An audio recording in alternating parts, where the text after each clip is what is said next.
ಈ ಅಭಿಜಿತ್ ದೀಪ್ಕೆ ಅಂತ ಹೇಳುವಂಥ ಕಾಕ್ರೋಚ್ ಜಿರಳೆ ಅಂತಲೇ ಹೇಳ್ಬೇಕು ಇವನ್ನ. ಜಿರಳೆ ಯಾವಾಗೂ ಕತ್ಲಲ್ಲೇ ಇರೋದು. ಹಾಗಾಗಿ ಈತ ಈಗ ಮನೆ ಬಿಟ್ಟು ಹೊರಗಡೆ ಬರೋಕ್ಕಾಗದೇ ಇರುವಂಥ ಸ್ಥಿತಿಯನ್ನು ನಿರ್ಮಾಣ ಮಾಡಿ ಇಟ್ಕೊಂಡಿದ್ದಾನೆ. ಯಾಕೆಂದರೆ ಇವರು ತಂದೆ ಬಂದ್ಬಿಟ್ಟು ಮಹಾರಾಷ್ಟ್ರದ ಒಂದು ನಿವೃತ್ತ ಇಂಜಿನಿಯರ್, ಇವರು ಮಹಾರಾಷ್ಟ್ರ ಸರ್ಕಾರದ ಒಂದು ಸರ್ಕಾರಿ ನಿವೃತ್ತ ನೌಕರರು. ಅಂದರೆ ಅವ್ರಿಗೆ 60,000 ರೂಪಾಯಿಗಳ ಪೆನ್ಷನ್ ಬರ್ತಿದೆ ಅಷ್ಟೇ. ಅದು ಬಿಟ್ಟು ಈತನಿಗೆ ಇಷ್ಟೊಂದು ದುಡ್ಡನ್ನು ಕೊಟ್ಟು ಓದಿಸೋಂಥ ಶಕ್ತಿ ಅವ್ರ ಕುಟುಂಬಕ್ಕೆ ಇಲ್ಲ ಅನ್ನುವಂಥ ಪ್ರಶ್ನೆ ಇವತ್ತು ಎದ್ದಿರ್ತಕ್ಕಂಥದ್ದು. ರಾಜ್ಯಗಳು ಬದಲಾದಂತೆ, ಸರ್ಕಾರಗಳು ಬದಲಾದಂತೆ ರಾಹುಲ್ ಗಾಂಧಿಯ ನಿಲುವು ಬದಲಾಗ್ತಿದೆ, ಅಭಿಜಿತ್ ದೀಪ್ಕೆಯ ನಿಲುವು ಕೂಡ ಬದಲಾಗ್ತಿದೆ. ಜಾರ್ಖಂಡ್ನಲ್ಲಿ JPSC ಮತ್ತು JSSC ಅಂತ ಪ್ರಶ್ನೆ ಪತ್ರಿಕೆಗಳು ಅಲ್ಲಿ ಸೋರಿಕೆ ಆಗಿದೆ ಅಂತ ವಿದ್ಯಾರ್ಥಿಗಳು ಜುಲೈ 25ನೇ ತಾರೀಕಿಂದ ನಿರಂತರವಾಗಿ ಪ್ರತಿಭಟನೆಯನ್ನು ಮಾಡ್ತಾ ಇದ್ದಾರೆ.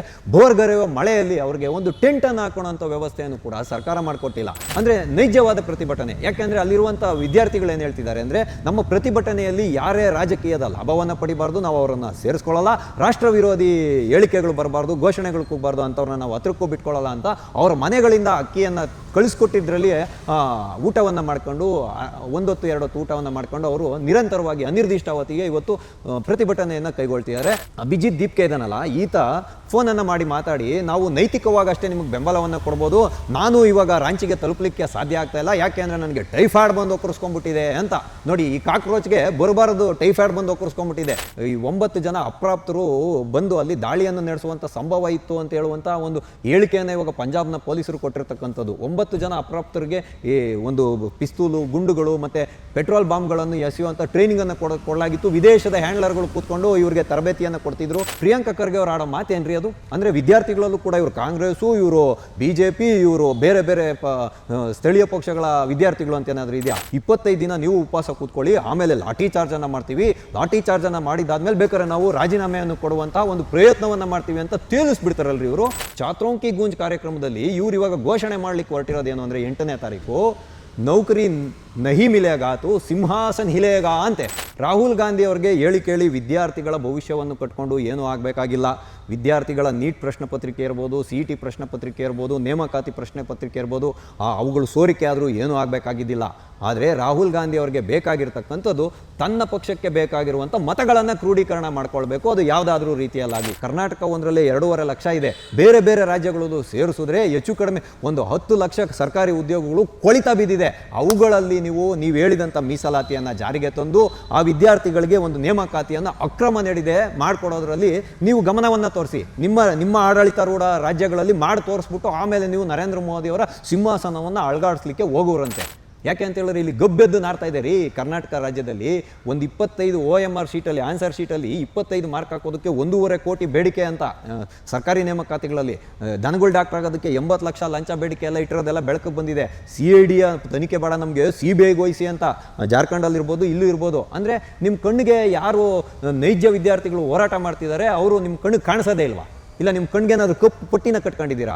ನೀವು ಹಾದಿರಂಪ ಬೀದಿರಂಪ ಮಾಡಿಕೊಂಡು ಬಾಲಗ್ರಹ ಪೀಡೆ ಹಿಡ್ದಂಗೆ ರಚ್ಚೆ ಹಿಡ್ಕೊಂಡು ವಿದ್ಯಾರ್ಥಿಗಳ ಮತ್ತು ಯಾರು ಉದ್ಯೋಗ ಆಕಾಂಕ್ಷಿಗಳಿದ್ದಾರೋ ಅವ್ರಿಗೆಲ್ಲ ಕಿವಿಯಲ್ಲಿ ಇಲ್ಲದೇ ಇರೋ ಸಲದನ್ನೆಲ್ಲ ಹೇಳಿ ದೇಶದಲ್ಲಿ ಅರಾಜಕತೆಯನ್ನು ಸೃಷ್ಟಿ ಮಾಡಿ ನೀವು ಸಾಧಿಸೋಕೆ ಕೊಟ್ಟಿರೋದು ಏನು ರಾಹುಲ್ ಗಾಂಧಿ ಅವರೇ? TV ವಿಕ್ರಮದ ಸಮಸ್ತ ವೀಕ್ಷಕರಿಗೆ ಆಟೋವಾಲಾ ಕಾರ್ಯಕ್ರಮಕ್ಕೆ ಆತ್ಮೀಯವಾದ ಸ್ವಾಗತ. ನಾನು ನಿಮ್ಮ ಜಯಂತ್ ಪಾಂಡೆ. ಸ್ನೇಹಿತರೆ, ಆಟೋವಾಲಾ ಕಾರ್ಯಕ್ರಮಕ್ಕೆ ನಾವಿಂದು ಆಯ್ದುಕೊಂಡಂತಹ ವಿಷಯ ಸಿಂಹಾಸನವನ್ನೇ ಅಲುಗಾಡಿಸ್ಬಿಡ್ತಾರಂತೆ ರಾಹುಲ್ ಗಾಂಧಿಯವರು. ಹೌದು ಸ್ನೇಹಿತರೆ, ನಾನು ಈ ರೀತಿಯಾಗಿ ಹೇಳ್ತಾ ಇರೋದಕ್ಕೆ ಒಂದು ಪ್ರಬಲವಾದ ಕಾರಣ ಉಂಟು. ನೋಡಿ, ಈಗ ರಾಹುಲ್ ಗಾಂಧಿಯವರ ನಿಲುವುಗಳು ಬದಲಾಗ್ತಾ ಇದೆ. ಅದು ರಾಜ್ಯಗಳಿಗೆ ಸಂಬಂಧಿಸಿದಂತೆ ಯಾವ ರಾಜ್ಯದಲ್ಲಿ ಯಾವ ಪಕ್ಷ ಆಡಳಿತದಲ್ಲಿದೆಯೋ ಅದರ ಮೇಲೆ ರಾಹುಲ್ ಗಾಂಧಿಯವರ ನಿಲುವುಗಳು ಬದಲಾಗ್ತಾ ಇರ್ತಕ್ಕಂಥದ್ದು. ಹೇಳಿ ಕೇಳಿ ತಾನು ಮಹಾನ್ ವಿದ್ಯಾರ್ಥಿ ನಾಯಕನಾಗಿ ಹೊರಹೊಮ್ಮಬೇಕು, ಈ ದೇಶದ ಯುವಜನತೆಯ ಪರವಾಗಿ ನಾನಿದ್ದೀನಿ ಅಂತ ಬಿಂಬಿಸ್ಕೊಳ್ಬೇಕು ಅಂತ ಶತಾಯಗತಾಯ ಪ್ರಯತ್ನ ಮಾಡ್ತಾ ಇರೋರಲ್ಲಿ ರಾಹುಲ್ ಗಾಂಧಿಯವರು ಕೂಡ ಒಬ್ಬರು. ಇದೆಲ್ಲದರ ಮಧ್ಯೆ ಒಂದು ದೊಡ್ಡ ಬೆಳವಣಿಗೆ ನಡೆಯುತ್ತೆ. CJP ಪಕ್ಷ ಅಭಿಜಿತ್ ದೀಪ್ಕೆಯ ನೇತೃತ್ವದಲ್ಲಿ ಬೃಹತ್ ಪ್ರತಿಭಟನೆ ನಡೆಯುತ್ತೆ.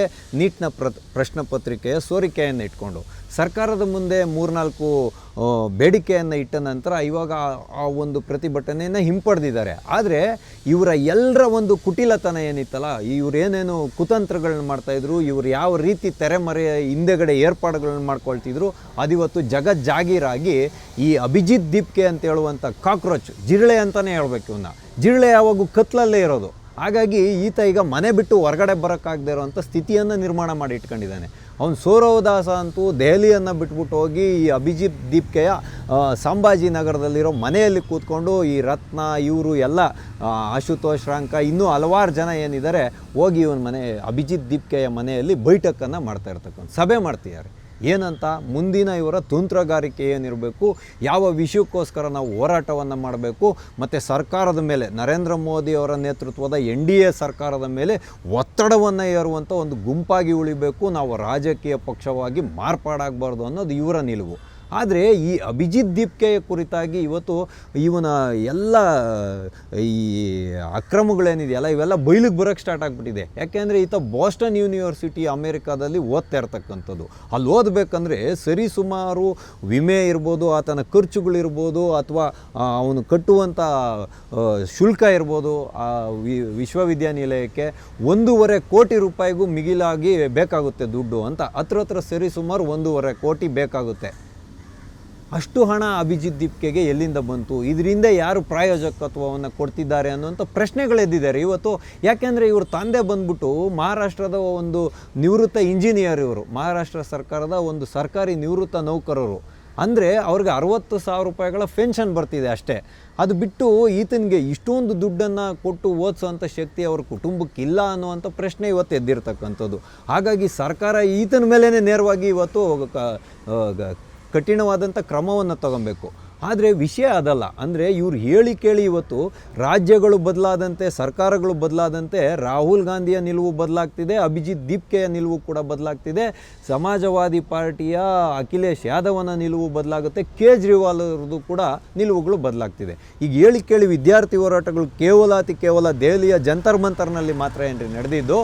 ನೀಟ್ನ ಪ್ರಶ್ನೆ ಪತ್ರಿಕೆಯ ಸೋರಿಕೆಯನ್ನು ತಡೆ ಹಿಡಿಬೇಕು, ವಿದ್ಯಾರ್ಥಿಗಳ ಒಂದು ಶೈಕ್ಷಣಿಕ ವ್ಯವಸ್ಥೆಯಲ್ಲಿ ಸುಧಾರಣೆಯನ್ನು ತರಬೇಕು ಅಂತ ಹೇಳುವಂಥ ನಿಟ್ಟಿನಲ್ಲಿ ಸರ್ಕಾರ ರಾಷ್ಟ್ರೀಯ ಪರೀಕ್ಷಾ ಅಕ್ರಮಗಳ ತಡೆ ಕಾಯ್ದೆ 2026 ಮಾಡ್ತು, ಫಾಸ್ಟ್ ಕೋರ್ಟನ್ನು ಮಾಡ್ತು, ಶಿಕ್ಷೆಗಳಲ್ಲಿ ಗಣನೀಯವಾದಂಥ ಮಾರ್ಪಾಡನ್ನು ಮಾಡಿ ಒಬ್ಬ ವ್ಯಕ್ತಿ ಭಾಗಿಯಾಗಿದ್ದರೆ ಅವನಿಗೆ 5 ವರ್ಷಗಳ ಕಾಲ ಶಿಕ್ಷೆ, 50 ಲಕ್ಷ ದಂಡ, ಮತ್ತು ಸಾಮೂಹಿಕವಾಗಿ ವ್ಯವಸ್ಥಿತವಾಗಿ ಏನಾದರೂ ಈ ಹಗರಣಗಳನ್ನು ಪ್ರಶ್ನೆ ಪತ್ರಿಕೆ ಸೋರಿಕೆ ಹಗರಣ ಮಾಡಿದ್ರೆ ಅವ್ರಿಗೆಲ್ರಿಗೂ ಸಾಮೂಹಿಕವಾಗಿ 10 ವರ್ಷಗಳ ಕಾಲ ಜೈಲು ಶಿಕ್ಷೆ, 1 ಕೋಟಿ ರೂಪಾಯಿ ದಂಡವನ್ನು ವಿಧಿಸುವಂಥ ಒಂದು ವ್ಯವಸ್ಥೆಯನ್ನು ಮಾಡಿದ್ದಾರೆ. ನಂದನ್ ನೀಲಕೇಣಿ ಅವರ ಅಡಿಯಲ್ಲಿ ಇವಾಗ ಒಂದು ಇದನ್ನು ಮಾಡ್ತಾ ಇರೋದು, ಅಂದರೆ ಒಂದು ಟಾಸ್ಕ್ ಫೋರ್ಸನ್ನು ಕೂಡ ಮಾಡಿದ್ದಾರೆ. ಆದರೆ ಜಾರ್ಖಂಡ್ನಲ್ಲಿ JPSC ಮತ್ತು JSSC ಅಂತ, ಅಂದರೆ ಇವಾಗ ನಮ್ಮ ಕರ್ನಾಟಕದ ಸರ್ಕಾರಿ ನೌಕರರ ಇದೆಯಲ್ಲ ನೇಮಕಾತಿ ಆಗುತ್ತಲ್ಲ, ಅದೇ ರೀತಿಯಾಗಿ ಪ್ರಶ್ನೆ ಪತ್ರಿಕೆಗಳು ಅಲ್ಲಿ ಸೋರಿಕೆ ಆಗಿದೆ ಅಂತ ವಿದ್ಯಾರ್ಥಿಗಳು ಜುಲೈ 25ನೇ ತಾರೀಕಿಂದ ನಿರಂತರವಾಗಿ ಪ್ರತಿಭಟನೆಯನ್ನು ಮಾಡ್ತಾ ಇದ್ದಾರೆ. ಬೋರ್ಗರೆಯುವ ಮಳೆಯಲ್ಲಿ ಅವ್ರಿಗೆ ಒಂದು ಟೆಂಟನ್ನು ಹಾಕೋಣೋಂಥ ವ್ಯವಸ್ಥೆಯನ್ನು ಕೂಡ ಸರ್ಕಾರ ಮಾಡಿಕೊಟ್ಟಿಲ್ಲ. ಅಲ್ಲಿ ಜೈಪಾಲ್ ಸಿಂಗ್ ಕ್ರೀಡಾಂಗಣ ಅಂತಿದೆ ರಾಂಚಿಯಲ್ಲಿ, ಅಲ್ಲಿ ಮತ್ತು ಅದರ ಸುತ್ತಮುತ್ತ ಇರುವಂಥ ಒಂದು ಮೈದಾನದ ಪ್ರದೇಶದಲ್ಲಿ ಇವರು ಇವಾಗ ವಿದ್ಯಾರ್ಥಿಗಳು ಪ್ರತಿಭಟನೆಯನ್ನು ಮಾಡ್ತಿದ್ದಾರೆ. ಅಂದರೆ ನೈಜವಾದ ಪ್ರತಿಭಟನೆ. ಯಾಕೆಂದರೆ ಅಲ್ಲಿರುವಂಥ ವಿದ್ಯಾರ್ಥಿಗಳು ಏನು ಹೇಳ್ತಿದ್ದಾರೆ ಅಂದರೆ, ನಮ್ಮ ಪ್ರತಿಭಟನೆಯಲ್ಲಿ ಯಾರೇ ರಾಜಕೀಯದ ಲಾಭವನ್ನು ಪಡಿಬಾರ್ದು, ನಾವು ಅವರನ್ನು ಸೇರಿಸ್ಕೊಳ್ಳಲ್ಲ, ರಾಷ್ಟ್ರ ವಿರೋಧಿ ಹೇಳಿಕೆಗಳು ಬರಬಾರ್ದು, ಘೋಷಣೆಗಳು ಕೂಗಬಾರ್ದು, ಅಂಥವ್ರನ್ನ ನಾವು ಹತ್ರಕ್ಕೂ ಬಿಟ್ಕೊಳ್ಳಲ್ಲ ಅಂತ ಅವರ ಮನೆಗಳಿಂದ ಅಕ್ಕಿಯನ್ನು ಕಳಿಸ್ಕೊಟ್ಟಿದ್ರಲ್ಲಿ ಊಟವನ್ನು ಮಾಡಿಕೊಂಡು 1 ಹೊತ್ತು 2 ಹೊತ್ತು ಊಟವನ್ನು ಮಾಡಿಕೊಂಡು ಅವರು ನಿರಂತರವಾಗಿ ಅನಿರ್ದಿಷ್ಟಾವಧಿಗೆ ಇವತ್ತು ಪ್ರತಿಭಟನೆಯನ್ನು ಕೈಗೊಳ್ತಿದ್ದಾರೆ. ಸಂವಿಧಾನ ಮಾರ್ಚ್ ಅಂತ ಮಾಡಿದ್ರು, ಪಂಜಿನ ಮೆರವಣಿಗೆ ಮಾಡಿದ್ರು, ನಿನ್ನೆ ತಿರಂಗಾ ಯಾತ್ರೆ ಅಂತ ಮಾಡಿದ್ದಾರೆ. ಅಂದರೆ ಜೈಪಾಲ್ ಸಿಂಗ್ ಕ್ರೀಡಾಂಗಣದಿಂದ ಏಕತಾ ಸರ್ಕಲ್ ಅಂತಿದೆ, ಅಲ್ಲಿಗೆ ಒಂದು ಮೆರವಣಿಗೆಯನ್ನು ಮಾಡಿದ್ದಾರೆ. ನಾಳೆವರೆಗೂ ನೋಡಿಬಿಟ್ಟು ಇವ್ರು ಏನು ಮಾಡ್ತಾರೆ ಅಂದರೆ ವಿಧಾನಸಭಾ ಚಲೋ ಮಾಡ್ತೀವಿ ಅಂತ ಹೇಳ್ತಿದ್ದಾರೆ. ಇದೆಲ್ಲದರ ಮಧ್ಯದಲ್ಲಿ ದೇವೇಂದ್ರನಾಥ್ ಮೊಹತೋ ಅಂತ ಹೇಳುವಂಥ ಒಬ್ಬ ವಿದ್ಯಾರ್ಥಿ ನಾಯಕ, ಈತ ಕೂಡ ಇವಾಗ ಉಪವಾಸವನ್ನು ಕೂತಿರ್ತಕ್ಕಂಥದ್ದು. ಇವರ ಒಟ್ಟಿಗೆ ಏನಾಯಿತು ಅಂತ ಹೇಳಿದ್ರೆ, ಈ ಅಭಿಜಿತ್ ದೀಪ್ಕೆ ಇದಾನಲ್ಲ, ಈತ ಫೋನನ್ನು ಮಾಡಿ ಮಾತಾಡಿ, ನಾವು ನೈತಿಕವಾಗಿ ಅಷ್ಟೇ ನಿಮಗೆ ಬೆಂಬಲವನ್ನು ಕೊಡ್ಬೋದು, ನಾನು ಇವಾಗ ರಾಂಚಿಗೆ ತಲುಪಲಿಕ್ಕೆ ಸಾಧ್ಯ ಆಗ್ತಾಯಿಲ್ಲ, ಯಾಕೆ ಅಂದರೆ ನನಗೆ ಟೈಫಾಯ್ಡ್ ಬಂದು ಒಕ್ಕರ್ಸ್ಕೊಂಡ್ಬಿಟ್ಟಿದೆ ಅಂತ. ನೋಡಿ, ಈ ಕಾಕ್ರೋಚ್ಗೆ ಬರಬಾರ್ದು ಟೈಫಾಯ್ಡ್ ಬಂದು ಒಕ್ಕರ್ಸ್ಕೊಂಡ್ಬಿಟ್ಟಿದೆ. ಜಂತರ್ ಮಂತರ್ನಲ್ಲಿ ತಿಂಗಳಾನ್ಗಟ್ಟಲೆ ಕೂತ್ಕೊಂಡು ಬಿರಿಯಾನಿಗಳು ತಿನ್ನಿಸ್ಕೊಂಡು, ಈಗ ಆ ಒಂದು ಜಂತರ್ ಮಂತರ್ನಲ್ಲಿ ನಡೀತಲ್ಲ ಸಂವಿಧಾನ ಮಾರ್ಚಲ್ಲಿ, ಈ 9 ಜನ ಅಪ್ರಾಪ್ತರು ಬಂದು ಅಲ್ಲಿ ದಾಳಿಯನ್ನು ನಡೆಸುವಂಥ ಸಂಭವ ಇತ್ತು ಅಂತ ಹೇಳುವಂಥ ಒಂದು ಹೇಳಿಕೆಯನ್ನು ಇವಾಗ ಪಂಜಾಬ್ನ ಪೊಲೀಸರು ಕೊಟ್ಟಿರ್ತಕ್ಕಂಥದ್ದು. 9 ಜನ ಅಪ್ರಾಪ್ತರಿಗೆ ಈ ಒಂದು ಪಿಸ್ತೂಲು, ಗುಂಡುಗಳು ಮತ್ತು ಪೆಟ್ರೋಲ್ ಬಾಂಬ್ಗಳನ್ನು ಎಸೆಯುವಂಥ ಟ್ರೈನಿಂಗನ್ನು ಕೊಡಲಾಗಿತ್ತು. ವಿದೇಶದ ಹ್ಯಾಂಡ್ಲರ್ಗಳು ಕೂತ್ಕೊಂಡು ಇವ್ರಿಗೆ ತರಬೇತಿಯನ್ನು ಕೊಡ್ತಿದ್ರು, ಅವರು ಇವ್ರನ್ನ ನಿಗಾವಣೆ ಮಾಡ್ತಿದ್ರು, ಏನೇನು ಮಾಡಬೇಕು ಅನ್ನೋದನ್ನು ಅಲ್ಲಿಂದ ಗೈಡ್ ಮಾಡ್ತಿದ್ರು ಅಂತ ಹೇಳುವಂತೆಲ್ಲ ವಿಷಯ ಹೊರಗಡೆ ಬಂದಿದೆ. ಕೇಳಿ ಡೆಲ್ಲಿ ಪೊಲೀಸರೇನಾದರೂ ಹೇಳಿದರೆ ನರೇಂದ್ರ ಮೋದಿ ಅವ್ರು ಮಾಡಿಸ್ಬಿಡ್ತಿದ್ರು ಅಂತ ಹೇಳ್ತಿದ್ರು ಇವರು. ಇವಾಗ ಅರವಿಂದ್ ಕೇಜ್ರಿವಾಲ್ ಅವ್ರದ್ದೇ ಸರ್ಕಾರ ಅಲ್ಲಿ ರೂಲಿಂಗಲ್ಲಿರೋದು, ಅಲ್ಲೂ ಕೂಡ ವಿದ್ಯಾರ್ಥಿಗಳು ಪ್ರತಿಭಟನೆಯನ್ನು ಮಾಡ್ತಿದ್ದಾರೆ. ಕರ್ನಾಟಕದ ವಿಷಯಕ್ಕೆ ಬರೋವಾಗ ನಮ್ಮ ಪ್ರಿಯಾಂಕಾ ಖರ್ಗೆ ಅವ್ರು ಆಡೋ ಮಾತೇನ್ರಿ ಅದು? ಅಂದರೆ ವಿದ್ಯಾರ್ಥಿಗಳಲ್ಲೂ ಕೂಡ ಇವರು ಕಾಂಗ್ರೆಸ್ಸು, ಇವರು BJP, ಇವರು ಬೇರೆ ಬೇರೆ ಸ್ಥಳೀಯ ಪಕ್ಷಗಳ ವಿದ್ಯಾರ್ಥಿಗಳು ಅಂತೇನಾದರೂ ಇದೆಯಾ? ರಾಹುಲ್ ಗಾಂಧಿ ಅವರ ನಿಲುವಿರ್ತಕ್ಕಂಥದ್ದು ಹಂಗೇನೆ. ಯಾಕೆಂದರೆ ಕರ್ನಾಟಕದಲ್ಲೂ ಕೂಡ KPSC ನೇಮಕಾತಿಯಲ್ಲಿ ನಡೆದಿರುವಂಥ ಹಗರಣಗಳನ್ನ ಇಟ್ಕೊಂಡು ಮಾರ್ಕ್ಶೀಟ್ಗಳು, ಪೊಲೀಸ್ ಪೇದೆಯ ಪರೀಕ್ಷೆಯಲ್ಲಿ ನಡೆದಂಥ ಇದು ಏನು ಆನ್ಸರ್ ಶೀಟ್ಗಳು ಮತ್ತು ನಂಬರ್ಗಳು ತಾಳೆ ಆಗ್ತಾಯಿಲ್ಲ, ಅದ್ಲಿ ಬದಲಿ ಆಗಿದೆ ಅಂತ ವಿವಾದಗಳೆದ್ದು ಇವಾಗ ಪ್ರತಿಭಟನೆಯನ್ನು ಮಾಡ್ತಾಯಿದ್ರೆ 25 ದಿನ ನೀವು ಉಪವಾಸ ಕೂತ್ಕೊಳ್ಳಿ, ಆಮೇಲೆ ಲಾಠಿ ಚಾರ್ಜನ್ನು ಮಾಡ್ತೀವಿ, ಲಾಠಿ ಚಾರ್ಜನ್ನು ಮಾಡಿದ್ದಾದ್ಮೇಲೆ ಬೇಕಾದ್ರೆ ನಾವು ರಾಜೀನಾಮೆಯನ್ನು ಕೊಡುವಂಥ ಒಂದು ಪ್ರಯತ್ನವನ್ನು ಮಾಡ್ತೀವಿ ಅಂತ ತೇಲಿಸ್ಬಿಡ್ತಾರಲ್ರಿ ಇವರು. ರಾಜ್ಯ ಯಾವುದಾದ್ರೆ ಏನು, ವಿದ್ಯಾರ್ಥಿಗಳು ಯಾರಾದರೆ ಏನು, ಅವರು ನಡೆಸ್ತಿರುವಂಥ ಪ್ರತಿಭಟನೆಗೆ ಸ್ಪಂದಿಸಬೇಕು, ಅದರಲ್ಲಿ ಸುಧಾರಣೆಗಳನ್ನ ತರಬೇಕು, ಅಕ್ರಮಗಳಾಗಿದ್ದರೆ ತನಿಖೆಗೆ ಕೊಡಬೇಕು ಅಂತ CBIಗೆ ಇವಾಗ ಕೊಡಬೇಕು ಅಂತ ವಿದ್ಯಾರ್ಥಿಗಳು ಧ್ವನಿಯನ್ನು ಎತ್ತಿರ್ತಕ್ಕಂಥದ್ದು. ಜಾರ್ಖಂಡ್ನಲ್ಲಿರ್ಬೋದು, ಪಂಜಾಬಲ್ಲಿರ್ಬೋದು, ಕರ್ನಾಟಕದಲ್ಲಿರ್ಬೋದು, ಕೇರಳದಲ್ಲಿ ಇವರು ಪರೀಕ್ಷಾ ಶುಲ್ಕಗಳನ್ನ ಹೆಚ್ಚಿಸಿರೋದಕ್ಕೆ ಅವ್ರಿಗೆ ಜಲಪಿರಂಗಿಯಲ್ಲಿ ಹೊಡಿತಿದ್ದಾರೆ ವಿದ್ಯಾರ್ಥಿಗಳಿಗೆ. ಇದೆಲ್ಲ ರಾಹುಲ್ ಗಾಂಧಿಯ ಕಣ್ಣು ಕಾಣಿಸಲ್ಲ. ಆದರೆ ಈ ರಾಹುಲ್ ಗಾಂಧಿ ಅವ್ರು ಮಾಡಿದ್ದೇನು ಅಂದರೆ, ನೀಟ್ನ ಪ್ರಶ್ನೆ ಪತ್ರಿಕೆಯನ್ನು ಇಟ್ಕೊಂಡು ಯಾವಾಗ ಪ್ರತಿಭಟನೆಗೆ ಒಂದು ಅಡಿಪಾಯವನ್ನು ಅಭಿಜಿತ್ ದೀಪ್ಗೆ ಅಮೇರಿಕಾದಲ್ಲಿ ಕೂತ್ಕೊಂಡು ಹಾಕೋದ್ನೋ, ಆವಾಗ ರಾಹುಲ್ ಗಾಂಧಿಯವರು ಇದನ್ನು ಅಷ್ಟು ಗಂಭೀರವಾಗಿ ತಗೊಳಕ್ಕೆ ಹೋಗಲಿಲ್ಲ. ಇವ್ರೇನು ಮಾಡಿದ್ರು ಅಂದರೆ, ಕೋಟಾ ಅನ್ನೋವಂಥ ಪ್ರದೇಶದಲ್ಲಿ ಛಾತ್ರೋಂಕಿ ಗೂಂಜ ಅಂದರೆ ವಿದ್ಯಾರ್ಥಿಗಳ ಪ್ರತಿಧ್ವನಿ ಅಂತ ಒಂದು ಕಾರ್ಯಕ್ರಮನ ಮಾಡ್ತಾಯಿದ್ರು, ಎಲ್ರಿಗೂ ಗೊತ್ತು. ಆ ಕಾರ್ಯಕ್ರಮನ ಮಾಡಿದ್ರು. ಆಮೇಲೆ ಏನು ಮಾಡಿದ್ರು, ಈ ಕಾಕ್ರೋಚ್ ಜನತಾ ಪಾರ್ಟಿಯ ಹೋರಾಟ ಜಂತರ್ ಮಂತರ್ದು ಅಷ್ಟು ತೀವ್ರ ಸ್ವರೂಪವನ್ನು ಪಡ್ಕೊಳ್ಳೋದಿಲ್ಲ ಅಂತ ಹೇಳ್ಬಿಟ್ಟು ವಿದೇಶಕ್ಕೆ ಹೊಟ್ಟೋಗ್ಬಿಟ್ರು. ವಿದೇಶಕ್ಕೆ ಹೋಗ್ಬಿಟ್ಟು ಬಂದು ಪ್ರತಿಭಟನೆ ಯಾವಾಗ ತೀವ್ರ ಸ್ವರೂಪವನ್ನು ಪಡ್ಕೊಳ್ತೋ, ಡೆಹ್ರಾಡೂನಲ್ಲಿ ಒಂದು ಕಾರ್ಯಕ್ರಮನ ಮಾಡಿಬಿಟ್ಟು ನಾನು ಈ ಹೋರಾಟದಲ್ಲಿ ಮುಂಚೂಣಿಯಲ್ಲಿದ್ದೀನಿ, ಇದರ ಎಲ್ಲ ಲಾಭ ನನ್ನ ಪಕ್ಷಕ್ಕೆ ಸಿಗಬೇಕು ಅಂತ ಅಖಿಲೇಶ್ ಯಾದವನ್ನು ಕೂಡ ಒಂದು ಪಕ್ಕಕ್ಕೆ ಸೇರಿಸೋ ರೀತಿಯಲ್ಲಿ, ಅಂದರೆ ಸ್ವಲ್ಪ ಸಮಯ ಬಿಟ್ಟು ಅವ್ರಿಗೆ ಹೇಳಿ ಪ್ರಧಾನಮಂತ್ರಿಗಳ ಮನೆ ಮುಂದೆ ಕೂಡ ಹೋಗಿ ಪ್ರತಿಭಟನೆಯನ್ನು ಮಾಡುವಂಥ ಬೆಳವಣಿಗೆ ನಡೀತು. ಸಂಸತ್ನ ಅಧಿವೇಶನವನ್ನು ಕೂಡ ನಡೀಲಿಕ್ಕೆ ಬಿಡ್ತಾ ಇಲ್ಲ ಇವರು. ಇದೇ ವಿಷಯವನ್ನು ಇಟ್ಕೊಂಡು ರಚ್ಚೆ ರಗಳೆ ಮಾಡ್ಕೊಂಡು ಕೂತಿದ್ದಾರೆ ರಾಹುಲ್ ಗಾಂಧಿಯವರು. ಆದರೆ ಇದೆಲ್ಲದರ ಮಧ್ಯದಲ್ಲಿ ಸಂಸತ್ ಅಧಿವೇಶನ ಆಗಸ್ಟ್ 19ವರೆಗೂ ನಡಿಬೇಕು. ಇವ್ರು ಇವಾಗ ಎತ್ತಿರೋಂಥ ವಿಷಯ ಏನು ಅಂತ ಹೇಳಿದ್ರೆ, ಈ ಛಾತ್ರಾಂಕಿ ಗೂಂಜ್ ಅಂತಿದೆಯಲ್ಲ, ವಿದ್ಯಾರ್ಥಿಗಳ ಜೊತೆಯಲ್ಲಿ ಸಂವಾದವನ್ನು ನಡೆಸೋದು. ಪ್ರಯಾಗ್ರಾಜ್ಗೆ ಹೋಗ್ತಾರಂತೆ. ಪ್ರಯಾಗ್ರಾಜ್ಗೆ ಹೋಗಿ ಈ ಛಾತ್ರಾಂಕಿ ಗೂಂಜನ್ನು ಬಿಟ್ಟು ಇದಕ್ಕೆ ಬೇರೆಯದ್ದೇ ಒಂದು ತಿರುವನ್ನು ಕೊಡಬೇಕು ಈ ಕಾರ್ಯಕ್ರಮಕ್ಕೆ. ವಿದ್ಯಾರ್ಥಿಗಳನ್ನು ಹೆಂಗಾದರೂ ಮಾಡಿ ನರೇಂದ್ರ ಮೋದಿಯವ್ರ ವಿರುದ್ಧ ಎತ್ತಿ ಕಟ್ಟಬೇಕು, ದೇಶದಾದ್ಯಂತ ಒಂದು ಅರಾಜಕತೆಯನ್ನು ಸೃಷ್ಟಿ ಮಾಡಬೇಕು, ದೊಡ್ಡ ಮಟ್ಟದಲ್ಲಿ ಗೊಂದಲವನ್ನು ಸೃಷ್ಟಿ ಮಾಡಬೇಕು ಅಂತ ರಾಹುಲ್ ಗಾಂಧಿ ಅವರು ಪ್ರಯತ್ನವನ್ನು ಮಾಡ್ತಾ ಇರ್ತಕ್ಕಂಥದ್ದು ಮೇಲ್ನೋಟಕ್ಕೆ ಕಂಡು ಬರ್ತಿದೆ. ಯಾಕೆ ಅಂತ ಹೇಳಿದ್ರೆ, ಛಾತ್ರೋಂಕಿ ಗೂಂಜ್ ಕಾರ್ಯಕ್ರಮದಲ್ಲಿ ಇವ್ರು ಇವಾಗ ಘೋಷಣೆ ಮಾಡಲಿಕ್ಕೆ ಹೊರಟಿರೋದೇನು ಅಂದರೆ, 8ನೇ ತಾರೀಕು ನೌಕರಿ ನಹಿ ಮಿಲೇಗಾ ತು ಸಿಂಹಾಸನ್ ಹಿಲೇಗಾ ಅಂತೆ. ಅಂದರೆ ನೀವು ಏನಾದರೂ ನೇಮಕಾತಿಗಳನ್ನು ಮಾಡಲಿಲ್ಲ ಅಂತ ಹೇಳಿದ್ರೆ ನಿಮ್ಮ ಒಂದು ಪ್ರಧಾನಿ ಸಿಂಹಾಸನ ಏನಿದೆ ಅದು ಅಲುಗಾಡೋಗುತ್ತೆ ಅಂತ ಹೇಳುವಂಥ ಪರೋಕ್ಷ ಸಂದೇಶವನ್ನು ಕೊಡೋದ್ರ ಮೂಲಕ ಮೀಸಲಾತಿಯ ವಿಷಯಗಳನ್ನು ಇಟ್ಕೊಂಡು, ಸರ್ಕಾರಿ ನೇಮಕಾತಿಗಳ ವಿಷಯವನ್ನು ಇಟ್ಕೊಂಡು ಇನ್ನೊಂದು ಸುತ್ತಿನ ಒಂದು ಪ್ರತಿಭಟನೆಗೆ ಮುಂದಾಗ್ತಾ ಇರತಕ್ಕಂಥದ್ದು. ಆದರೆ ರಾಹುಲ್ ಗಾಂಧಿಯವರ ಒಂದು ಈ ಹೋರಾಟದ ಹಿಂದೆ ಇರುವಂಥ ಉದ್ದೇಶ ಏನು ಅನ್ನೋದನ್ನು ನಾವು ಗಂಭೀರವಾಗಿ ಅರ್ಥ ಮಾಡ್ಕೊಬೇಕು, ಸೂಕ್ಷ್ಮವಾಗಿ ಅರ್ಥ ಮಾಡ್ಕೋಬೇಕು. ರಾಹುಲ್ ಗಾಂಧಿಯವ್ರಿಗೆ ಕೇಳಿ ವಿದ್ಯಾರ್ಥಿಗಳ ಭವಿಷ್ಯವನ್ನು ಕಟ್ಕೊಂಡು ಏನೂ ಆಗಬೇಕಾಗಿಲ್ಲ. ವಿದ್ಯಾರ್ಥಿಗಳ ನೀಟ್ ಪ್ರಶ್ನೆ ಪತ್ರಿಕೆ ಇರ್ಬೋದು, CET ಪ್ರಶ್ನೆ ಪತ್ರಿಕೆ ಇರ್ಬೋದು, ನೇಮಕಾತಿ ಪ್ರಶ್ನೆ ಪತ್ರಿಕೆ ಇರ್ಬೋದು, ಅವುಗಳು ಸೋರಿಕೆ ಆದರೂ ಏನೂ ಆಗಬೇಕಾಗಿದ್ದಿಲ್ಲ. ಆದರೆ ರಾಹುಲ್ ಗಾಂಧಿ ಅವ್ರಿಗೆ ಬೇಕಾಗಿರ್ತಕ್ಕಂಥದ್ದು ತನ್ನ ಪಕ್ಷಕ್ಕೆ ಬೇಕಾಗಿರುವಂಥ ಮತಗಳನ್ನು ಕ್ರೋಢೀಕರಣ ಮಾಡ್ಕೊಳ್ಬೇಕು, ಅದು ಯಾವುದಾದ್ರೂ ರೀತಿಯಲ್ಲಾಗಿ. ಅದಕ್ಕೆ ಇವರು ಪಿಚಡೇ ದಲಿತ ಅಲ್ಪಸಂಖ್ಯಾತ ಅಂತ ಹೇಳ್ಕೊಂಡು ತಿರುಗಾಡ್ತಿದ್ರಲ್ಲ, ಕಳೆದ ಲೋಕಸಭಾ ಚುನಾವಣೆಯಲ್ಲಿ ಪಟಾಪಟ್ ಅಂತ ನಾವು ಟಕಾಟಕ್ ಅಂತಲ್ಲ 1 ಲಕ್ಷ ಪ್ರತಿ ಮಹಿಳೆಗೆ ಆಗ್ತೀವಿ ಅಂತ ಹೇಳಿದ್ರಲ್ಲ, ಉಚಿತ ಘೋಷಣೆಗಳನ್ನು ಘೋಷಿಸಿದ್ರಲ್ಲ, ಮೀಸಲಾತಿಯನ್ನು ತೆಗೆದಾಕ್ತಾರೆ, ಸಂವಿಧಾನವನ್ನು ಬದಲಾವಣೆ ಮಾಡ್ತಾರೆ ಅಂತೇಳಿ ಒಂದು ವಿವಾದವನ್ನು ಸೃಷ್ಟಿ ಮಾಡಿ ಜನಗಳಿಗೆ ತಪ್ಪು ಸಂದೇಶವನ್ನು ರವಾನೆ ಮಾಡಿ ಒಂದಷ್ಟು ಸೀಟ್ಗಳನ್ನು ಗೆದ್ಕೊಂಡ್ರು. ಈಗ ಏನಾಗಿದೆ ಅಂತ ಹೇಳಿದ್ರೆ, ಯಾವಾಗ ಯುವ ಸಮುದಾಯವನ್ನು ತುಂಬ ಸುಲಭವಾಗಿ ದಾರಿ ತಪ್ಪಿಸ್ಬೋದು ಅನ್ನೋದು ರಾಹುಲ್ ಗಾಂಧಿ ಅವ್ರಿಗೆ ಮನವರಿಕೆ ಆಗೋಗಿದೆ. ರಾಷ್ಟ್ರೀಯ ಸುದ್ದಿವಾಹಿನಿಗಳಲ್ಲೇ ತೋರಿಸಿದಂತೆ ಈ ಸ್ಯಾಮ್ ಪಿತ್ರೋಡಾ ಇರ್ಬೋದು, ಮತ್ತು ಈ ಗ್ರೇಟಾ ಥಂಬೆರ್ಗ್ ಅನ್ನೋರು ಇರ್ಬೋದು, ಮತ್ತು ಬ್ರಿಟನ್ನ ಜಿಮಿರಿ ಕಾರ್ಬಿನ್ ಅನ್ನೋವಂಥವ್ರು ಇರ್ಬೋದು, ಇವ್ರ ಜೊತೆಯಲ್ಲೆಲ್ಲ ಅಮೇರಿಕಾದ ಒಂದು ಫೋಟೋ ಇರೋದು ಇವಾಗ ತೋರಿಸಿದ್ರು. ಆದರೆ ಇವರೆಲ್ಲರೂ ಕೂಡ ಒಂದು ಪೂರ್ವ ತಯಾರಿಯನ್ನು ಮಾಡಿಕೊಂಡು ಈ ಗಲಾಟೆಯನ್ನು ಮಾಡ್ತಿದ್ದಾರೆ ಅನ್ನೋದು ಮೇಲ್ನೋಟಕ್ಕೆ ಗೊತ್ತಾಗ್ತಿದೆ ಈಗ. ಹಾಗಾಗಿ ವಿದ್ಯಾರ್ಥಿಗಳು ಯಾವುದೇ ಕಾರಣಕ್ಕೂ ಕ್ಷಮೆಯನ್ನು ಕೇಳಬಾರ್ದು, ವಿದ್ಯಾರ್ಥಿಗಳನ್ನೆಲ್ಲರೂ ಕ್ಷಮಿಸ್ಬಿಡ್ಬೇಕು ಅಂತ ಹೇಳ್ತಿದ್ದಾರೆ. ಸರಿ ಇದೆ, ಸುಪ್ರೀಂ ಕೋರ್ಟೇ ಹೇಳಿದೆ ಯಾರು ಅಪ್ರಾಪ್ತರಿದ್ದಾರೋ ಅವ್ರ ಬಗ್ಗೆ ಯಾವುದೇ ಕ್ರಮವನ್ನು ತಗೊಳ್ಬಾರ್ದು ಅಂತ. ಆದರೆ ಸುಪ್ರೀಂ ಕೋರ್ಟ್ ಸ್ಪಷ್ಟಪಡಿಸಿದಂತೆ ಯಾರ್ಯಾರು ಕ್ರಿಮಿನಲ್ ಹಿನ್ನೆಲೆಯಲ್ಲಿದ್ದಾರೆ, ಗಂಭೀರ ಪ್ರಕರಣಗಳಲ್ಲಿ ಸರ್ಕಾರಕ್ಕೆ ಬೇಕಾಗಿರೋರಿದ್ದಾರೆ, ಅಂಥವ್ರನ್ನು ಅಪರಾಧಿ ಪಟ್ಟಿಯಿಂದ ಕೈ ಬಿಡಬಾರ್ದು, ಆರೋಪ ಪಟ್ಟಿಯಿಂದ FIR ಇಂದ ಕೈ ಬಿಡಬಾರ್ದು ಅಂತಲೇ ಸರ್ಕಾರ ಹೇಳಿರ್ತಕ್ಕಂಥದ್ದು. ಆದರೆ ಇವ್ರದ್ದೆಲ್ಲ ಉದ್ದೇಶ ಏನು ಅಂದರೆ, ಅಮಿತ್ ಶಾ ಅವರು ನರೇಂದ್ರ ಮೋದಿಯವರು ಬಂದು ಇವ್ರು ಕೇಳೋವಂಥ ತಲೆ ಬುಡ ಇಲ್ಲದೆ ಇರೋ ಪ್ರಶ್ನೆಗಳಿಗೆ ಉತ್ತರವನ್ನು ಹೇಳ್ಕೊಂಡು ಕೂತ್ಕೊಬೇಕು ಅಂತ. ಹಾಗಾಗಿ ಈಗ ಪ್ರಯಾಗ್ರಾಜ್ಗೆ ಹೋಗಿ ಈ ಮೀಸಲಾತಿ ಇದೆಯಲ್ಲ 50%ಕ್ಕೆ ಮಾತ್ರ ಮೀಸಲಾತಿಯನ್ನು ಘೋಷಣೆ ಮಾಡಬೇಕು ಅಂತ, ಆ ಘೋಷಣೆಯನ್ನು ಕಿತ್ತಾಕಬೇಕು. ಖಾಸಗಿ ಕಂಪನಿಗಳಲ್ಲೂ ಕೂಡ ಮೀಸಲಾತಿಯನ್ನು ಯಥಾವತ್ತಾಗಿ ಜಾರಿಗೆ ತೊಗೊಂಬರಬೇಕು.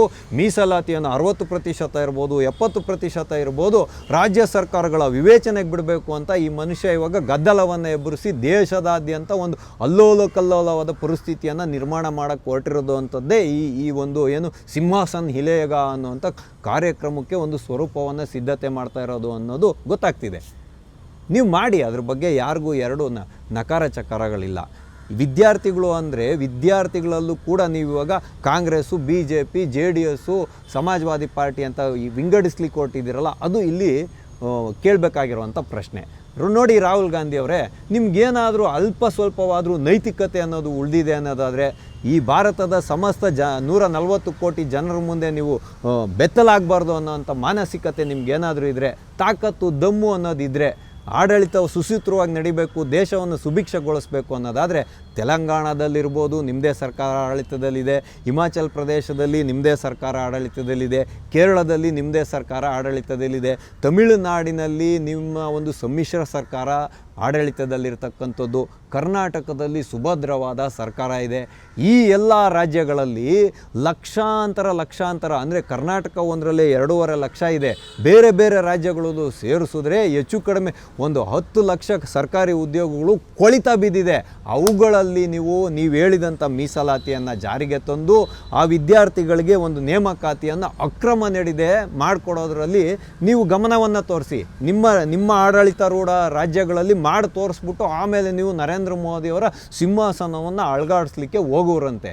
ಯಾಕೆ ಅಂತೇಳಿದ್ರೆ ಇಲ್ಲಿ ಗಬ್ಬೆದ್ದು ನಾರ್ತಾ ಇದೆ ರೀ. ಕರ್ನಾಟಕ ರಾಜ್ಯದಲ್ಲಿ ಒಂದು 25 OMR ಶೀಟಲ್ಲಿ, ಆನ್ಸರ್ ಶೀಟಲ್ಲಿ 25 ಮಾರ್ಕ್ ಹಾಕೋದಕ್ಕೆ 1.5 ಕೋಟಿ ಬೇಡಿಕೆ ಅಂತ ಸರ್ಕಾರಿ ನೇಮಕಾತಿಗಳಲ್ಲಿ. ದನಗಳು ಡಾಕ್ಟರ್ ಆಗೋದಕ್ಕೆ 80 ಲಕ್ಷ ಲಂಚ ಬೇಡಿಕೆ ಎಲ್ಲ ಇಟ್ಟಿರೋದೆಲ್ಲ ಬೆಳಕಿಗೆ ಬಂದಿದೆ. CID ತನಿಖೆ ಬೇಡ ನಮಗೆ, CBIಗೆ ವಹಿಸಿ ಅಂತ ಜಾರ್ಖಂಡಲ್ಲಿರ್ಬೋದು, ಇಲ್ಲೂ ಇರ್ಬೋದು. ಅಂದರೆ ನಿಮ್ಮ ಕಣ್ಣಿಗೆ ಯಾರು ನೈಜ ವಿದ್ಯಾರ್ಥಿಗಳು ಹೋರಾಟ ಮಾಡ್ತಿದ್ದಾರೆ ಅವರು ನಿಮ್ಮ ಕಣ್ಣಿಗೆ ಕಾಣಿಸೋದೇ ಇಲ್ವಾ? ಇಲ್ಲ ನಿಮ್ಮ ಕಣ್ಗೇನಾದರೂ ಕಪ್ಪು ಪಟ್ಟಿನ ಕಟ್ಕೊಂಡಿದ್ದೀರಾ? ಈ ಪ್ರಿಯಾಂಕಾ ಖರ್ಗೆ ಅವರು ಇದ್ದಾರಲ್ಲ, ಏನು ಮಹಾನ್ ಯುವಕರ ಒಂದು ಸಮರ್ಥಕ ಅಂತ ಹೇಳ್ಕೊಂಡು ತಿರುಗಾಡ್ತಾರಲ್ಲ ಇವರು, ಏನು ತಿವ್ದಂಗೆ ಮಾತಾಡ್ತಾರೆ, ಎಲ್ರಿಗೂ ಕಚ್ಚದಂಗೆ ಮಾತಾಡ್ತಾರೆ, ಪರ್ಚ್ದಂಗೆ ಮಾತಾಡ್ತಾರಲ್ಲ, ಇದೆಲ್ಲ ನಿಮ್ಮ ಕಣ್ಣಿಗೆ ಕಾಣಿಸಲ್ವಾ? CBIನ ತನಿಖೆಗೆ ವಹಿಸಿ. ಎಲ್ಲ ಏನು ಇವಾಗ ಪರೀಕ್ಷೆಗಳು ನಡೆದಿದ್ದಾವೆ ಅವುಗಳನ್ನು ಕ್ಯಾನ್ಸಲ್ ಮಾಡಿ ಪರೀಕ್ಷೆ ನಡೆಸೋ ರೀತಿಯಲ್ಲಿ ಕ್ರಮಗಳನ್ನು ಕೈಗೊಳ್ಳಬೇಕು. ಅದೆಲ್ಲ ಕೈಗೊಂಡಿದ್ದಾದಮೇಲೆ ಸಂಸತ್ತಲ್ಲಿ ಬಂದು ಖಾಸಗಿ ಕಂಪನಿಗಳಲ್ಲಿ ಮೀಸಲಾತಿಯನ್ನು ತರಬೇಕು ಅನ್ನುವಂಥ ಬೇಡಿಕೆಯನ್ನಿಡಿ, ಬಿಲ್ಲನ್ನು ಮಸೂದೆಯನ್ನು ಮಂಡಿಸಿ ಸ್ಪೀಕರ್ ಅವರು ಅನುಕೂಲ ಮಾಡಿಕೊಟ್ಟಿದ್ದಾದ ಮೇಲೆ ಬೇಕಾದರೆ ಅದ್ರ ಬಗ್ಗೆ ಚರ್ಚೆಗಳು ನಡೆದು ಸರ್ಕಾರ ತೀರ್ಮಾನವನ್ನೇ ತೊಗೊಬೇಕೇ ಹೊರತು ನೀವು ಹಾದಿರಂಪ ಬೀದಿರಂಪ ಮಾಡಿಕೊಂಡು ಬಾಲಗ್ರಹ ಪೀಡೆ ಹಿಡ್ದಂಗೆ ರಚ್ಚೆ ಹಿಡ್ಕೊಂಡು ವಿದ್ಯಾರ್ಥಿಗಳ ಮತ್ತು ಯಾರು ಉದ್ಯೋಗಾಕಾಂಕ್ಷಿಗಳಿದ್ದಾರೋ ಅವ್ರಿಗೆಲ್ಲ ಕಿವಿಯಲ್ಲಿ ಇಲ್ಲದೇ ಇರೋ ಸಲದನ್ನೆಲ್ಲ ಹೇಳಿ ದೇಶದಲ್ಲಿ ಅರಾಜಕತೆಯನ್ನು ಸೃಷ್ಟಿ ಮಾಡಿ ನೀವು ಸಾಧಿಸೋಕೆ ಕೊಟ್ಟಿರೋದು ಏನು ರಾಹುಲ್ ಗಾಂಧಿ ಅವರೇ? ಕೇವಲ ನೀವು ನಿಮ್ಮ ಮತ ಬ್ಯಾಂಕನ್ನು ಕ್ರೋಢೀಕರಣ ಮಾಡ್ಕೊಬೇಕು, ಅದರಲ್ಲೂ ಕೂಡ ವಿದ್ಯಾರ್ಥಿಗಳ ಒಂದಷ್ಟು ಓಟನ್ನು ನಾನು ಕ್ರೋಢೀಕರಣ ಮಾಡ್ಕೊಬೇಕು ಅನ್ನೋದೇ ನಿಮ್ಮ ಹಿಂದೆ ಇರೋ ಉದ್ದೇಶ. ವಿದ್ಯಾರ್ಥಿಗಳ ಯಾವುದೇ ಭವಿಷ್ಯದ ಬಗ್ಗೆ ನಿಮಗೆ ಕಿಂಚಿತ್ತಾದ ಎಳ್ಳಷ್ಟು ಕೂಡ ಕಾಳಜಿ ಇಲ್ಲ ಅಂತ ಹೇಳೋದೇ ಈ ಕಾರ್ಯಕ್ರಮದ ಉದ್ದೇಶ. ಹಾಗಾಗಿ ನೌಕರಿ ನಾ ದಿಯತು ಸಿಂಹಾಸನ ಇಲೇಗ ಅನ್ನೋವಂಥ ನಿಮ್ಮ ಈ ಒಂದು ತಿರುವೇನು ಕೊಡ್ತಾ ಇದ್ದೀರಾ ಚಾತ್ರೋಂಕಿ ಗೂಂಜ್ ಕಾರ್ಯಕ್ರಮಕ್ಕೆ, ಇದೆಲ್ಲೂ ಕೂಡ ಸಕ್ಸಸ್ ಆಗೋದಿಲ್ಲ. ಯಾರು ಜನಗಳು ನಿಮ್ಮ ಪರವಾಗಿ ನಿಂತ್ಕೊಳಲ್ಲ, ಯಾರೋ ನಿಮ್ಮ ಪಕ್ಷದ ಸಮರ್ಥಕರು ನಿಂತ್ಕೊಂಬೋದೇ ಹೊರತು ಮೋದಿಯವರ ಸಿಂಹಾಸನ ನೀವು ಅಲ್ಲಾಡಿಸುವಂಥ ಶಕ್ತರೇ ಅಲ್ಲ. ನೀವು ನೇರವಾಗಿ ಮೋದಿಯವರನ್ನು ಸಿಂಹಾಸನದಿಂದ ಅಂದರೆ ಪ್ರಧಾನಮಂತ್ರಿ ಗಾದಿಯಿಂದ ಕೆಳಗಿಳಿಸಲು ನೀವು ಶಕ್ತರೇ ಅಲ್ಲ. ನೀವೇನಿದ್ರು ಕುತಂತ್ರವನ್ನೇ ಮಾಡಿಕೊಂಡು ರಾಜಕೀಯವನ್ನು ಮಾಡ್ತಾ ಇರುವಂಥ ಒಬ್ಬ ವ್ಯಕ್ತಿ ಅಂತಲೇ ಹೇಳ್ಬೋದು. ಹಾಗಾಗಿ ನಿಮ್ಮ ಈ ಉಚ್ಚಾಟಗಳಿಗೆಲ್ಲ ಕಡಿವಾಣ ಹಾಕಿ ನಿಮಗೇನಾದರೂ ಅಲ್ಪ ಸ್ವಲ್ಪ ನೈತಿಕತೆ ಅನ್ನೋದಿದ್ದರೆ ಸಂಸತ್ತಲ್ಲಿ ನಡೀತಾ ಇರುವಂಥ ಚರ್ಚೆಗಳಲ್ಲಿ ಭಾಗವಹಿಸಿ ಗಂಭೀರವಾಗಿ ಕೂತ್ಕೊಂಡು, ಅಲ್ಲೂ ಕೂಡ ಅಂಧಭಕ್ತರು ಹಂಗೆ ಹಿಂಗೆ ಅಂತ ಹೇಳಿದಿರಲ್ಲ. ಅಂದರೆ ಈ ದೇಶದಲ್ಲಿ 3 ಪ್ರಕಾರದ ಜನಗಳಿದ್ದಾರೆ ಅಂತ, 4ನೇ ಪ್ರಕಾರದ ಒಂದು ಜನಸಮೂಹ ಇದೆ ಈ ದೇಶದಲ್ಲಿ, ತಿಳ್ಕೊಳ್ಳಿ. ಅದು ಯಾರು ಅಂತ ಹೇಳಿದ್ರೆ ಗುಲಾಮರು ಸಮೂಹ. ನೀವು ಹೇಳಿದ್ದನ್ನೆಲ್ಲನೂ ಅಲ್ಲಿ ನೋಡು ಬಿಳಿ ಕಾಗೆ ಇದೆ ಅಂದ್ರೂ ಹೌದು ಅಂತಾರಲ್ಲ, ಅಂಥ ಗುಲಾಮರು ಸಮೂಹನೂ ಒಂದಿದೆ. ಅವ್ರಿಗೆ ಬುದ್ಧಿ ಕಲಿಸಿ, ನೀವು ದೇಶದ ಪರವಾಗಿ ಧ್ವನಿಯನ್ನು ಎತ್ತಿ ಅಂತ. ನಿಮ್ಮಲ್ಲಿರುವಂಥ ತಪ್ಪುಗಳನ್ನು ತಿದ್ಕೊಳ್ಳಿ. ಆಮೇಲೆ ಬೇಕಾದ್ರೆ ನೀವು ಸಿಂಹಾಸನವನ್ನು ಅಲುಗಾಡಿಸ್ತಿರೋ ಮುರಿದಾಕ್ತಿರೋ, ಅಲುಗಾಡಿಸೋ ಅಂಥ ಪ್ರಯತ್ನದಲ್ಲೇ ನಿಮ್ಮ ಜೀವಮಾನ ಕಳೆದೋಗುತ್ತೋ ಅಂತ ಹೇಳುವಂಥ ವಿಷಯವನ್ನು ರಾಹುಲ್ ಗಾಂಧಿಯವರ ಮುಂದೆ ಇಡುವುದರ ಮುಖಾಂತರ ಇಂದಿನ ಆಟೋವಾಲ ಕಾರ್ಯಕ್ರಮವನ್ನು ನಾವು ಮುಗಿಸ್ತಾ ಇದ್ದೇವೆ. ಮುಂದೆ ಇಂತಹದ್ದೇ ಒಂದು ಕುತೂಹಲಕಾರಿಯಾದ ವಿಷಯದೊಂದಿಗೆ ನಾವೆಲ್ಲರೂ ಮತ್ತೆ ಭೇಟಿಯಾಗೋಣ. ಅಲ್ಲಿವರೆಗೂ ಟಿ ವಿ ವಿಕ್ರಮವನ್ನು ಸಬ್ಸ್ಕ್ರೈಬ್ ಮಾಡುವುದರ ಮುಖಾಂತರ, ನಿಮ್ಮ ಸದ್ವಿಚಾರಗಳನ್ನು ಕಾಮೆಂಟ್ ಮಾಡುವುದರ ಮುಖಾಂತರ ಹಾಗೂ ಶೇರ್ ಮಾಡುವುದರ ಮುಖಾಂತರ ನಮ್ಮನ್ನು ಪ್ರೋತ್ಸಾಹಿಸಿ. ಟಿವಿ ವಿಕ್ರಮ, ದೇಶ ನಿಮ್ಮ ಕೈಯಲ್ಲಿ. ಈ ಕಾರ್ಯಕ್ರಮ ನಿಮಗೆ ಇಷ್ಟ ಆಗಿದ್ದಲ್ಲಿ ಲೈಕ್, ಶೇರ್ ಹಾಗೂ ಕಮೆಂಟ್ ಮಾಡಿ. ಟಿವಿ ವಿಕ್ರಮದ ಕಾರ್ಯಕ್ರಮಗಳನ್ನು ನಿರಂತರವಾಗಿ ವೀಕ್ಷಿಸಲು ಸಬ್ಸ್ಕ್ರೈಬ್ ಮಾಡಿ, ಬೆಲ್ ಐಕನ್ ಒತ್ತಿ.